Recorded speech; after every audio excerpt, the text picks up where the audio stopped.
तो चलिए गाइस, तो पिछले क्लास में हमने क्या पढ़ा था? Features of preference share. अब हम पढ़ने जा रहे हैं टाइप्स ऑफ प्रेफरेंस शेयर। देखो पढ़ते हैं। टाइप्स ऑफ प्रेफरेंस कितने टाइप के बेटा? ये टाइप के, पर ये क्लास वाला टाइप हमने पहले ही पढ़ चुके हैं कि ये वाला खत्म कर दिया। देखो, irredeemable of preference share last class में पढ़ दिया हमने कि इसको खत्म कर दिया। कॉमन लॉ का सेक्शन है बेटा 55, उसने बता दिया है कि इररिडेमेबल प्रेफरेंस शेयर अब इस दुनिया में नहीं रही। तुमको क्या देने होगी? आप बोलो ना श्रद्धांजलि दी, ठीक है? तो देखो वाली लिखाऊंगा, ये देखो section 55 of the Companies Act 2013। देखो वन बाय वन पढ़ते। देखो पहला क्या है बेटा? Cumulative preference shares. देखो पढ़ो क्या बोल रहा है। Cumulative preference share are those share on which dividend goes on accumulated until it is fully paid.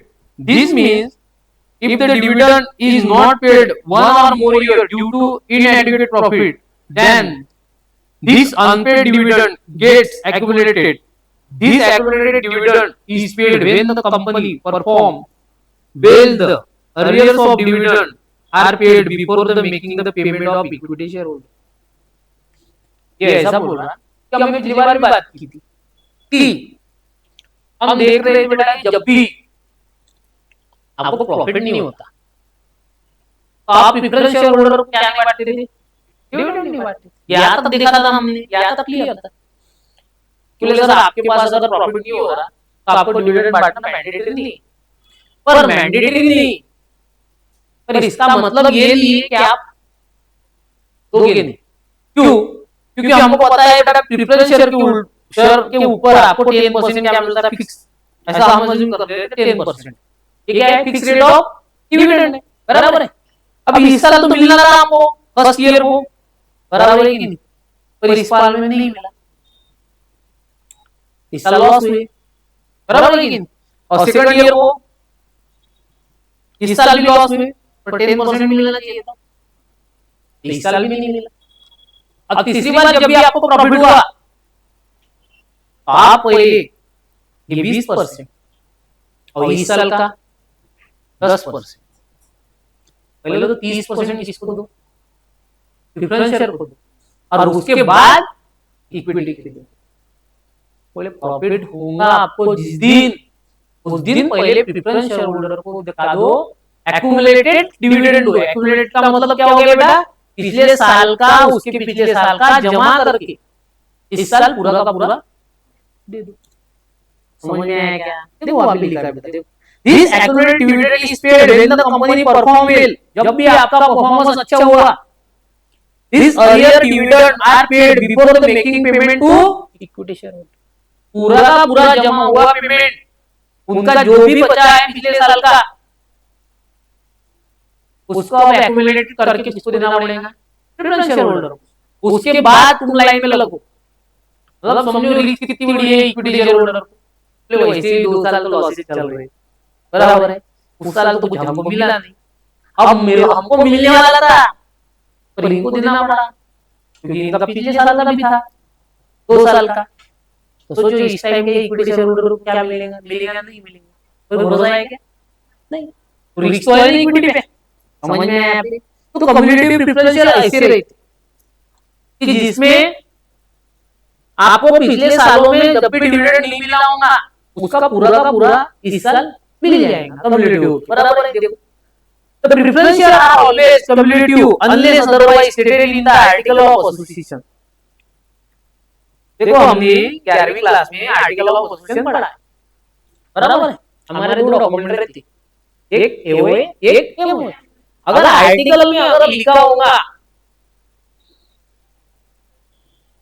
तो ही आप non cumulative preference share issue करोगे, नहीं तो ऑलवेज कम्युलेटिव प्रेफरेंस शेयर रहेंगे। मतलब इसका मतलब यही हुआ बेटा कि ऑलवेज यही होगा कि आपको कम्युलेटिव डिविडेंड देना पड़ेगा। अगर आपने पिछले 2 साल में नहीं बांटा होगा तो इस साल में देना पड़ेगा पूरा का पूरा। तो जनरली ऐसा होता। फॉर एग्जाम्पल आपने लिख के रखा है कि community preference non community preference हम इशू कर रहे हैं कि जिस साल प्रॉफिट नहीं होगा उस साल डिविडेंड नहीं देंगे और जिस साल प्रॉफिट होगा उस साल डिविडेंड देंगे, पर पिछला वाला समझ में आया?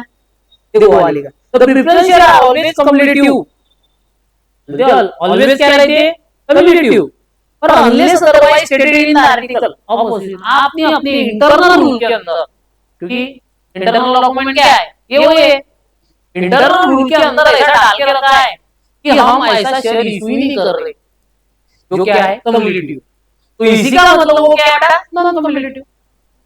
इसी का मतलब क्या है नॉन कम्युलेटिव, जो नेक्स्ट पॉइंट है देखो पढ़ने की जरूरत ही नहीं, लिखा होगा साहब देखो non cumulative point. Non-cumulative preference share dividend on this share does not get accumulated. This means the dividend on share can be paid only out of profit that year. समझ में? तो जो कम्युलेटिव है उसका आगे क्या है नॉन कम्युलेटिव। अलग जो जमा होकर डिविडेंड मिलता है वो शेयर कौन से कम्युलेटिव, और जिसके अंदर डिविडेंड नहीं मिलता तो जमा होकर जिस ईयर में प्रॉफिट होगा उस ईयर में मिलेगा वो क्या होंगे नॉन कम्युलेटिव। देखो फिर से the dividend on this share does not get accumulated. Non cumulative पे आपको कम्युलेटिव डिविडेंड नहीं मिलेगा, जोड़ के नहीं मिलेगा, पर जिस साल प्रॉफिट होगा उस साल का मिलेगा। समझ में आया क्या? पर वहां पे क्या होता था पूरे साल का मिला के मिलता था, पर यहाँ मिला के मिलेगा क्या नहीं। समझ में आया दोनों में डिफरेंस? नॉन कम्युलेटिव में क्या है कभी उनके नहीं मिलता, सिर्फ जिस साल हुआ उस साल का डिविडेंड मिलेगा। पर कम्युलेटिव में पिछले 2 साल का लॉस है फिर भी 2 सालों का मिलेगा, क्योंकि इस साल क्या हुआ प्रॉफिट हुआ तो मिलेगा, मिला के मिलेगा। यहां तक क्लियर है? चलो देखो the right to claim dividend will lapse if the company does not make profit in the particular year. आपका जो राइट है डिविडेंड का वो लैप्स हो जाएगा। क्यों? इस साल हमने लॉस ही कमाया, लॉस ही हुआ, प्रॉफिट हुआ ही नहीं। पर कम्युलेटिव में क्या होता था आपका राइट वैसे ही रहता था, जब भी आपको प्रॉफिट होगा उस साल क्या हो जाएगा आपको कम्युलेटिव मिल जाएगा, पूरा मिला के मिल जाएगा। अरे समझ में आया क्या? पक्का? चलो participant preference share. The holder of this share are entitled to participate in surplus profit beside the preference dividend. The surplus profit which remain after the dividend has been paid to equity shareholder. अब ऐसे भी equity share है बोलते जो participant है। Participant का मतलब कि नॉर्मली जो प्रेफरेंस शेयर है उनको डिविडेंड दे दिया, उसके बाद इक्विटी शेयर होल्डर को भी दे दिया। अब जो पैसा बचा उसके अंदर भी पार्टिसिपेट प्रेफरेंस शेयर रहती है। ऐसे भी प्रेफरेंस शेयर बोलते हैं, क्योंकि हम क्या पढ़ रहे हैं टाइप्स, किस किस प्रकार के प्रेफरेंस शेयर है। तो ऐसे प्रेफरेंस शेयर है जिसमें क्या होता है इक्विटी को देने के बाद भी जो पैसा बचता वो किसको देना पड़ता प्रेफरेंस शेयर से वाली का। फिर से पढ़ो तो holder of this shares are entitled to participate in the surplus beside the preferential dividend, the surplus profit which remain after the dividend has been paid to equity shareholder. जो भी equity share holder को देने के बाद जो भी पैसा बचता वो किसको दे रहे हम पार्टिसिपेंट प्रेफरेंस शेयर होल्डर। अगर ये पार्टिसिपेंट प्रेफरेंस शेयर होल्डर को मिलेगा तो नॉन पार्टिसिपेंट को क्या मिलेगा सिंपल, उसका क्या है अगेंस्ट ही है। इसको पढ़ना मतलब सिंपल। कम्युलेटिव पढ़ा तो कम्युलेटिव में जो हो रहा वो नॉन कम्युलेटिव में नहीं होगा, और पार्टिसिपेंट में जो हो रहा वो नॉन पार्टिसिपेंट में नहीं होगा। सिंपल समझ में आया? देखो फिर से लाइन पढ़ो non participant this preference share are deemed to be non participate है हो गया। If there is no clear provision of the article of question, these shareholders are entitled to fixed rate of dividend the prescribed at the time of issue. मतलब वहां पे मिलता था participant या participant है समझ में आया क्या? देखो कन्वर्टेबल प्रेफरेंस शेयर। अब कन्वर्टेबल का मतलब क्या होंगे अब शेयर टाइम में कन्वर्ट होंगे प्रेफरेंस इक्विटी में, और नॉन कन्वर्टेबल होंगे ही नहीं, वो रिडीम हो जाएंगे। क्या समझो थोड़ा? तीनों शेयर हम लिंक करके पढ़ते हैं। देखो तीन या जो भी है convertible, non convertible, redeemable share, irredeemable, चारों हम कंबाइन करके पढ़ते क्यों, इसको ऐसे ही पढ़ना पड़ेगा। देखो अब प्रिफरेंस शेयर टाइम का नोट होगा बेटा, बता ये प्रिफरेंस, अब मैं PSH, ये प्रिफरेंस शेयर होल्डर हो गया, ठीक है, तो हम PS लिखते हैं, क्या लिखते हैं, PS, ये क्या हो गया बेटा, प्रिफरेंस शेयर, क्या हो गया, प्रिफरेंस शेयर PS, बराबर है। अब हम इसको टाइम में कन्वर्ट करेंगे, इक्विटी शेयर, समझ में आया, तो ये हो गया इक्विटी, टाइम में कन्वर्ट हो गए इक्विटी। अब दो प्रिफरेंस शेयर इक्विटी में कन्वर्ट नहीं होती, उसका क्या होगा, रिडीम हो जाएंगे, लॉजिक के साथ पढ़ना पड़ेगा ना। अब भैया तुमने सर इतना तो बता दिया कि सर दो कन्वर्टेबल प्रिफरेंस शेयर है वो तो इक्विटी में चले जाएंगे, पर जब हम बच्चे जो क्या है नॉन कन्वर्टेबल है, उनका क्या होगा, उनका ये होगा कि वो रिडीमेबल हो जाएंगे, उसकी लाइफ रहेगी, अरे होगी नहीं, रिडीमेबल शेयर क्या रहती, लाइफ रहती, तो क्या हो गए प्रेफरेंस रिडीमेबल शेयर हो जाएंगे। अब दूसरा कौन सा पार्ट हो गया जो रिडीम होते नहीं, उसको लॉ ने क्या करके रखा, प्रोहिबिटेड, पहले तुम्हारा काम नहीं खत्म, समझ में आया, और फिर से बोलो, देखो प्रेफरेंस शेयर है वो क्या हो रही है, इक्विटी में कन्वर्ट। अब इक्विटी शेयर हमने देखा ये क्या परमानेंट है, अरे वो है कि नहीं, अरे प्रेफरेंस में कन्वर्ट हो गई इक्विटी में, आप परमानेंट कैटेगरी में चले गए, अब इक्विटी में आप कंट्रोलिंग आ गया हमारे अंदर, और जिनको हमने ऐसी इशू ही नहीं करे जो नॉन कन्वर्टेबल है उनका क्या है, तो उनको तो रिडीम होना पड़ेगा 10-15 साल में 20 साल में, तो उनका पैसा वापस कर देंगे और शेयर हम कर देंगे। अब जो लास्ट में कैटेगरी बची इररिडीमेबल उसको तो बंद करके रखा है, तो ये समझा गया। पहला प्रेफरेंस शेयर जो कन्वर्टेबल है, यहां लिखता preference share, preference convertible share, ये काट दो, मैं एक बार और अच्छे से लिख के देता, ये देखो प्रेफरेंस कन्वर्टेबल शेयर, ये टाइम का कन्वर्ट होंगे इक्विटी में, इक्विटी शेयर। अब प्रेफरेंस नॉन कन्वर्टेबल शेयर, ये टाइम में कन्वर्ट होंगे, ये रिडीम हो जाएंगे, क्या हो जाएंगे बेटा, ये बराबर लिखा, ये क्या हो जाएंगे, रिडीमेबल, बराबर है कि नहीं, और जो इरिडीमेबल है तो उनको तो क्या कर रखा है, क्रॉस लगा के रख दी। अब मेरे को बताओ सातों के साथ पहला क्या था, पहला सबसे पहला पॉइंट क्या था, देखो पार्टिसिपेंट था क्या, प्रेफरेंस क्या था, क्या था, कम्युनिटी, कम्युनिटी मतलब क्या हुआ, पूरा का पूरा, पूरा का पूरा जो भी डिविडेंड है वो आपको मिलेगा, जो पिछले साल जो लॉसेस हो रहे वो मिलेगा, मतलब नॉन कम्युनिटी क्या हुआ, पिछले साल में जो भी लॉसेस हुए वो नहीं मिलेगा। फिर कौन सा डिविडेंड पड़ा, प्रेफरेंस शेयर पड़े हमें, कौन से पड़े, पार्टिसिपेंट, पार्टिसिपेंट का मतलब क्या हुआ, जो इक्विटी शेयर होल्डर को डिविडेंड देने के बाद जो भी पैसा बचता उसमें आप पार्टिसिपेट कर सकते, नॉन पार्टिसिपेंट का मतलब आप पार्टिसिपेट नहीं कर सकते, सिंपल सी बात। अब चौथा क्या था, कन्वर्टेबल प्रेफरेंस शेयर, मतलब वो इक्विटी में चले जाएंगे और जो कन्वर्टेबल नहीं वो रिडीम हो जाएंगे, और ये रिडीमेबल तो है ही नहीं। अब मेरे को बताओ इक्विटी शेयर क्या होती है, रिडीमेबल होती है, इररिडीमेबल, क्या समझने वाला पॉइंट है, क्या समझना पड़ेगा, क्योंकि हमने ऑलमोस्ट परमानेंट कैपिटल बोला उसको इक्विटी शेयर को, तो इररिडीमेबल के कैटेगरी में आ गई, समझना पड़ेगा इसको अच्छे से। देखो प्रेफरेंस शेयर दो टाइप के होते हैं, या तो कन्वर्ट होगा इक्विटी में, या तो रिडीम होगा 20 साल बाद। इक्विटी को हम अगर परमानेंट कैपिटल बोल रहे हैं, इसका ही मतलब हम क्या बोलते हैं उसको, इररिडीमेबल। मतलब इसी का मैं ऐसा बोल सकता हूँ क्या बेटा कि प्रेफरेंस शेयर लाइफ टाइम के लिए कभी इशू नहीं होती, लगाओ दिमाग। इसी का मतलब यही हुआ ना कि प्रेफरेंस शेयर कभी भी लाइफ टाइम के लिए इशू नहीं हो सकते। अरे या तो इसको कन्वर्ट होना है इक्विटी में, या तो तेरे को ससुराल जाना है।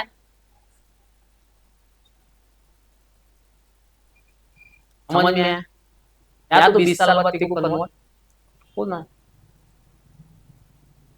उसके बाद तेरे पास ऑप्शन नहीं कुछ भी प्रेफरेंस शेयर के बाद। मतलब मैं इसी को ऐसा बोल सकता हूँ कि अगर इक्विटी शेयर लाइफ टाइम के लिए है, इसी का मतलब क्या है कि रिडीमेबल है। अब मैं इसलिए बता रहा हूँ कि आपको थिंकिंग समझ में आना चाहिए कि प्रेफरेंस शेयर सर तो रिडीमेबल इरिडीमेबल है ही नहीं, तो आप उसके साथ इक्विटी के साथ लिंक मत लगाओ उसकी। इक्विटी क्योंकि क्या है बेटा, परमानेंट कैपिटल है, तो इरिडीमेबल है।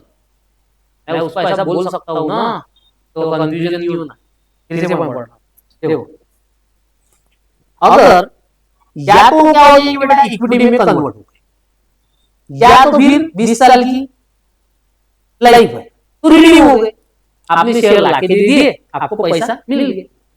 पर हम इक्विटी शेयर पढ़ते हुए पढ़ते बेटा क्या बोलते कि ऑलमोस्ट परमानेंट कैपिटल है, कौन सा इक्विटी, मतलब वो कभी रिडीमेबल नहीं होंगे। आपको एक बार इशू कर दिए तो फिर पैसा देना नहीं हमको। इसका मतलब मैं ये बोल सकता हूँ ना कि इरिडीमेबल है। तो इसलिए मैं अभी 8वां पॉइंट पढ़ते हैं। अभी हमें 8 पॉइंट पढ़ना चाहिए। देखो वाली का share which are not redeemable that is the payable only when winding of company is called irredeemable preference share. या कहीं भी अपना इक्विटी शेयर का नाम नहीं लिया, कहीं पे भी इक्विटी शेयर बोला गया, उसको अगर ऐसा बोलना रहता कि शेयर, शेयर का मतलब दोनों शेयर है, अगर उसको ये बोलना रहता कि इरिडीमेबल शेयर नहीं इशू कर सकते, तो यहां लिखता था सिर्फ इरिडीमेबल शेयर, प्रेफरेंस शेयर डालता था क्या होना, नहीं इसका मतलब इक्विटी शेयर क्या है इरिडीमेबल, मतलब वो ऑलमोस्ट परमानेंट कैपिटल। और हमने इक्विटी शेयर के ऊपर भी देखा था इक्विटी शेयर को पैसा कब कब हम वापस देंगे, या तो वाइंडिंग अप होंगे या तो हम बायबैक करते।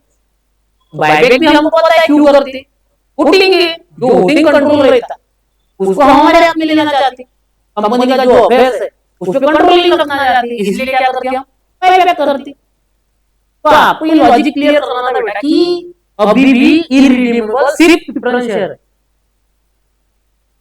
नहीं कर सकती। पर इक्विटी शेयर, इक्विटी शेयर तो वैसे भी इरिडीमेबल है। मैं वो समझाना चाहता हूँ आपको कि मैं कंफ्यूजन नहीं कर रहा हूँ, मैं ये बता रहा हूँ कि इक्विटी शेयर को हम ऑलमोस्ट परमानेंट कैपिटल बोलते हैं, इसी का मतलब हम ऐसा बोल सकते हैं वो इरिडीमेबल है, वो कभी रिडीम नहीं होंगे except winding up and buyback.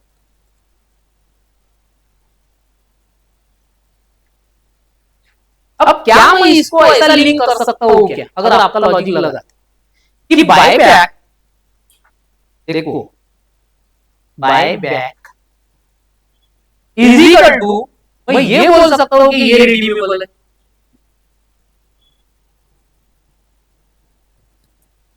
मैं बोलता हूँ ये बराबर है। अब ये यूज होगा प्रेफरेंस के टाइम और ये होगा इक्विटी के टाइम।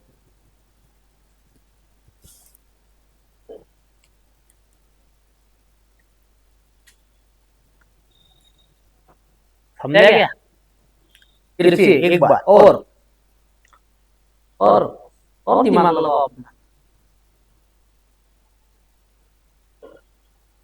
दिमाग तो लगाना पड़ेगा, क्लियर सोचना पड़ेगा कि सर कोई भी कंफ्यूजन नहीं होना कि इरिडीमेबल। देखो इतना पढ़ने के लिए तो हमारा इतना काफी है सर, प्रेफरेंस शेयर इरिडीमेबल है, कभी इशू नहीं करोगे आप, इरिडीमेबल प्रेफरेंस शेयर खत्म बात।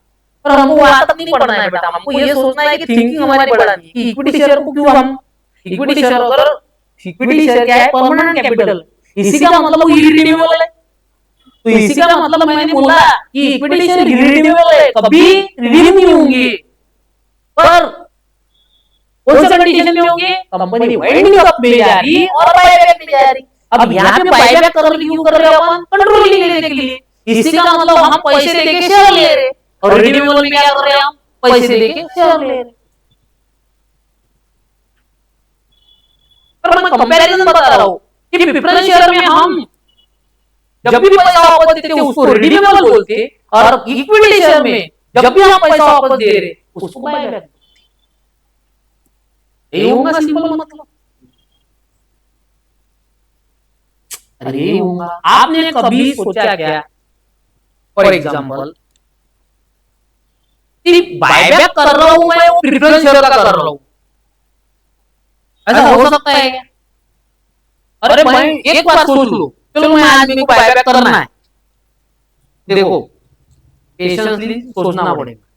आप 12 के हिसाब से जाओगे तो फिर क्लास खत्म हुई, 12 का सिलेबस आपको पढ़ा दिया, खत्म। उसके ऊपर भी अगर सोचना है तो फिर ये क्लास 12 के हिसाब से खत्म हो गया, रिन्यूअल वही तक गिना है तो खत्म।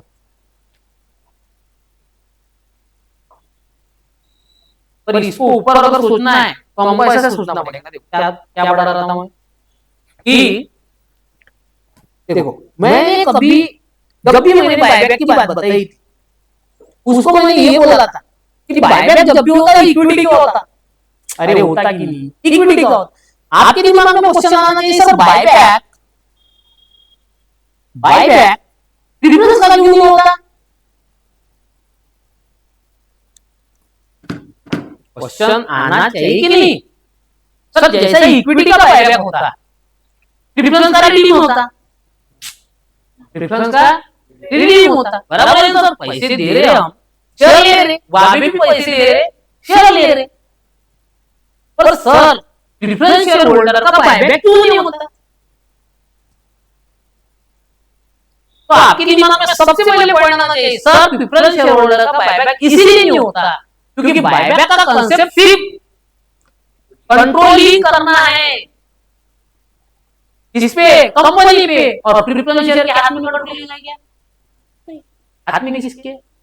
इक्विटी। इसलिए इक्विटी को बायबैक करते। प्रेफरेंस को क्या करना है बायबैक?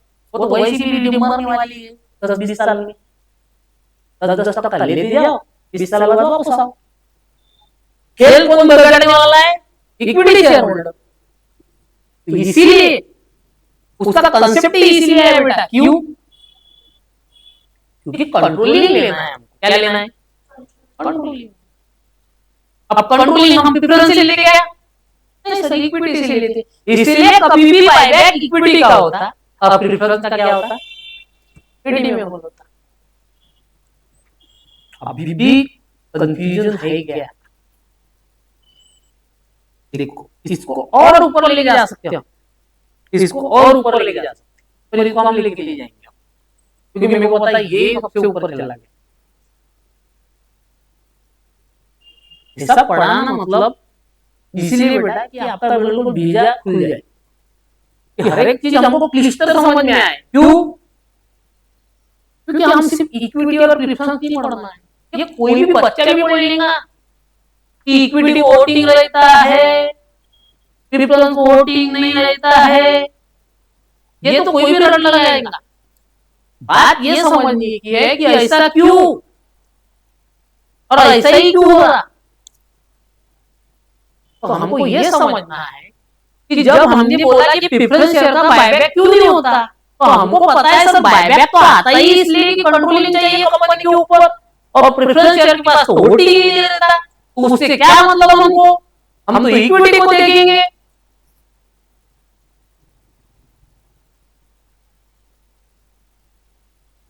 अब मैंने बोला कि भाई तू ये लड़की को क्यों देखता, इसको क्यों नहीं देखता? अब तुम ये बोलो कि सर मैं उससे प्यार करता, इससे प्यार ही करता नहीं, मेरे को इससे क्या मतलब, मेरे को उससे मतलब है, तो मैं उसी को देखूंगा। समझ में? उसका मतलब यही हुआ कि बायबैक सिर्फ किसका होता बेटा? इक्विटी का होता। उसका कारण क्या है? प्रेफरेंस शेयर तो वैसे भी प्रकट होने वाले,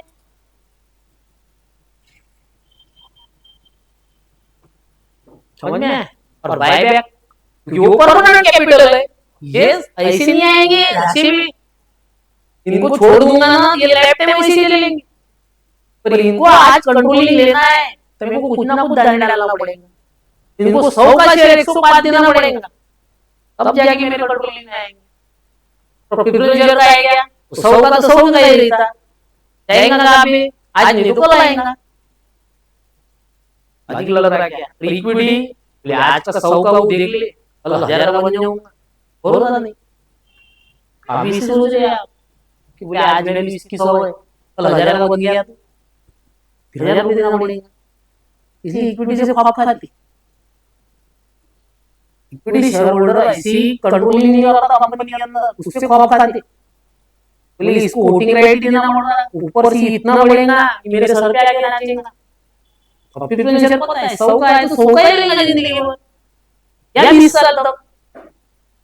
वैसे तेरे को लाइफ टाइम दिए ही हमने, तेरे को आना ही 20 साल के बाद 100 का ही रहेगा। तेरा अपना सर्टिफिकेट दे और 100 रुपये लेके जा। तुम कुछ हल्का बाजी नहीं कर सकते कंपनी का, सिर्फ इक्विटी शेयर होल्डर कर सकते। इसीलिए हम बायबैक करते। बोले बढ़ मत तू ज्यादा, वापस आ जा घर बेटा, और हम उसको पैसे दे देते वापस कर लेते। समझ में आ गया?